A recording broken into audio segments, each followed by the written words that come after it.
Praise the Lord Jesus Christ. எனக்கு அன்பான தேவ ஜனங்களே, தேவனின் சத்தம் நிகழ்ச்சிக்கு நான் உங்களை வரவேற்கிறேன். ஆண்டவருக்கு நான் மிகவும் மனதார நன்றி சொல்றேன்.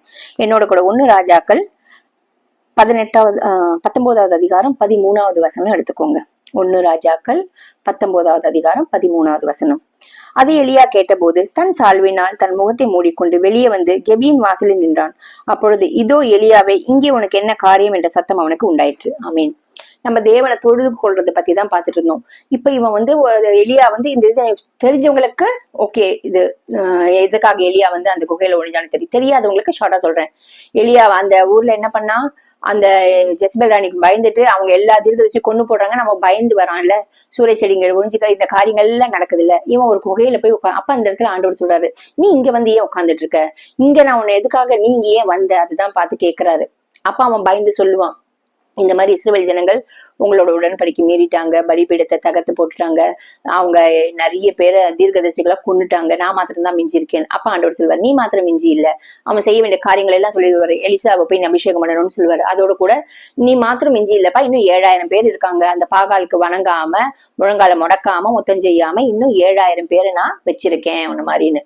சோ அந்த இடத்துல அவனுக்கு வந்து ஆண்டவர் சொல்றாரு, பயப்படாத, நீ மட்டும் இல்ல, இன்னும் சில பேர் இருக்காங்க, இன்னும் 7000 மக்கள் இருக்காங்க, அது மாத்திரம் இல்ல, நான் அவன் கூட இருக்கேன்னு. அந்த இடத்துல அந்த சத்தத்தை அவன் பயந்து போய் இருக்கச்சு. அந்த இடத்துல ஆண்டவர் பிரசன்னத்தை உணர்ச்சு, ஆண்டவர் மெல்லிய சத்தத்தோட அவனோட பேசுறாரு. சோ இன்னைக்கு நீங்க தொழுது கொள்றச்சு, நீங்க வர்ஷிப் பண்ணுச்சு, நீங்க ஆராதிக்கிற தேவனை சைலண்டா அவரை உணர்றதுக்கு ஆண்டவர் பல நேரங்கள்ல நீங்க அப்படியே வர்ஷிப் பண்ணி துதிச்சு ஆராதிச்சு போற்றி அவரை மகிமைப்படுத்தி கொஞ்ச நேரம் அப்படியே சைலண்டா இருந்து உட்காருங்களேன்.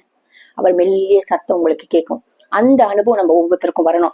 இங்க வந்து நான் இந்த சாப்டர்ல என்ன எலியாக்கு என்ன நடந்தது இல்ல எதனால அதெல்லாம் நம்ம இங்க பாக்குறது இப்ப நம்ம வர்ஷிப் பத்தி பார்த்துட்டு இருக்கோம். சோ இந்த மெல்லிய சத்தம் கேட்கறது நம்மளுக்கு ஒவ்வொருத்தருக்கும் வாழ்க்கையில அவசியம். ஆண்டவருடைய சத்தம் கேட்கறதுக்கு முன்னாடி நம்ம தேவனை துதிக்க, ஆராதிக்க, நம்ம பாவங்களை அறிக்கையிட, அவரோட ஒப்புரவாய் எல்லாம் பண்ணி கொஞ்ச நேரம் அப்படியே நீங்க அமைதலோடு இருக்கச்சு. அமைதலோடு இருக்கச்சு உங்க ஆத்மா கர்த்தரை துதிக்க ஆரம்பிக்கும். ஸ்தோத்திரம் சொல்லிக்கொண்டே இருக்கும். உள்ளுக்குள்ள நம்ம வாயை கூட திறக்கணும்னு அவசியம் இல்லை. அந்த உணர்வு அவரோட கூட ஒன்று இருக்கச்சு அவரோட மெல்லிய சத்தம் கேட்கும். அந்த மெல்லிய சத்தம் வந்து, நான் இருக்கேன், பயப்படாத, உன்னை போல இன்னும் பல பேரை நான் வச்சிருக்கேன், அவங்களையும் நான் காப்பாத்துற மாதிரி உன்னை காப்பாத்துவேன், நீ செய்ய வேண்டிய காரியங்கள், நீ போக வேண்டிய தூரம், நீ கர்த்தருக்குன்று நிக்க வேண்டிய வழிகள், நின்று காமிக்க வேண்டிய சாட்சியுள்ள வாழ்க்கை எல்லாத்தையும் ஆண்டவர் பேசுவாரு, வழி நடத்துவாரு, ஆலோசனை சொல்லுவாரு, பயப்படாதேன்னு சொல்லுவாரு. அப்படிப்பட்ட அனுபவம் தான் இங்க எலியாவோட. இதுல நீங்க யோசிக்கலாம், இதுல எப்படி வர்ஷிப் யோசிச்சு பாருங்க. அவன் அந்த இடத்துல ஆண்டவர் பிரசன்னத்தை அவனால உணரக்கூடிய இடத்துல அவன் வந்திருக்கான். நீங்க வெறும் வர்ஷிப் பண்றதோடு இருந்துடாதபடிக்கு துதிச்சு ஆராதனை செய்து கொஞ்ச நேரம் அப்படியே அமைதலோடு இருக்கச்சு ஆண்டவர் பேசுறது உங்களுக்கு அந்த சத்தம் கேட்கும். மாம்சமணி யாவருமே ஆவியை ஊற்றுவேன்னு சொல்றாரு. அவர் பேசுகிற ஜீவன் உள்ள தேவன். அவர் மனுஷர்கள் மத்தியில் வாசம் செய்ய விரும்புகிற தேவன் இல்லையா? சோ கண்டிப்பா அவர் பேசுவார், கண்டிப்பா அவர் உங்களோடு இடைப்படுவார். அந்த சத்தத்தை கேட்கறதுக்கு நீங்க உங்களை தகுதிப்படுத்தி கொண்டு எல்லா காரியம் குற்றம் குறைகள்லாம் அறிக்கையிட்டு மன்னிப்பு கேட்டு அவரோட ஒன்றி நீங்க அவரோட கூட உங்க ஆத்மா அவரை நோக்கி பாக்கறச்சு நிச்சயமா அந்த மெல்லிய சத்தம் உங்களுக்கு கேட்கும். ஆமீன். வாங்க நம்ம ஜெபிக்கலாம்.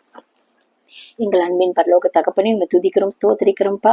ஆண்டவரே, இன்றைக்கு வேதத்தில் கண்டது போல எலியா ஆண்டவரே அந்த போராட்டத்துல அந்த பிரச்சனை மத்தியில ஆண்டவரே அந்த இடத்துல ஒழிந்து கொண்டு இருக்கிற இடத்துல ஆண்டவரே நீ வெளியில கூப்பிடும் போது பயந்து கொண்டு என்ன செய்வீரோ என்ன நடுங்கி கொண்டு இருக்கிற வெளியில உங்களுடைய மெல்லிய சத்தம் ஆண்டவரே அந்த எலியாவுக்கு ஆண்டவரை கேட்கும்படி செய்தீரே, அது மாதிரி ஆண்டவரே தேவ ஜனங்கள் எல்லோரும் ஆண்டவரே நாங்கள் எல்லோரும் துதித்து ஆராதித்து உண்மை போற்றி மகிழ்ந்து உன் சமூகத்துல வீட்டு இருக்கச்சு உங்களுடைய மெல்லிய சத்தம் துணிக்கட்டும்.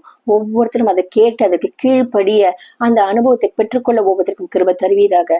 ஆண்டவரே, மாம்சமணி யாவருமே ஆவி ஊற்றுகிற தேவன் அல்லவா, பக்ஷபாதம் பார்க்கிற தேவன் அல்லவே நீர். ஆண்டவரே, ஒவ்வொருத்தரோடு இடைப்பட்டு நீர் பேசுகிற சத்தத்தை கேட்டு கீழ்ப்படிய ஒவ்வொருத்தருக்கும் அனுகிரகம் தரும். இயேசுவின் நாமத்தினாலே ஜெபிக்கிறோம் பிதாவே, ஆமீன். ஆமீன். நிச்சயமா அந்த மெல்லிய சத்தம் நம்ம எல்லாரும் கேட்கணும். எனக்கு கத்துக்கிறதுல அந்த அனுபவம் இருக்கு. இன்னும் வேணும் வாஞ்சியோடு இருக்கேன்.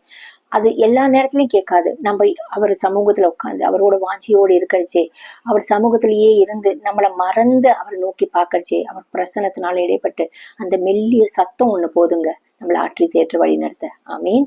God bless you.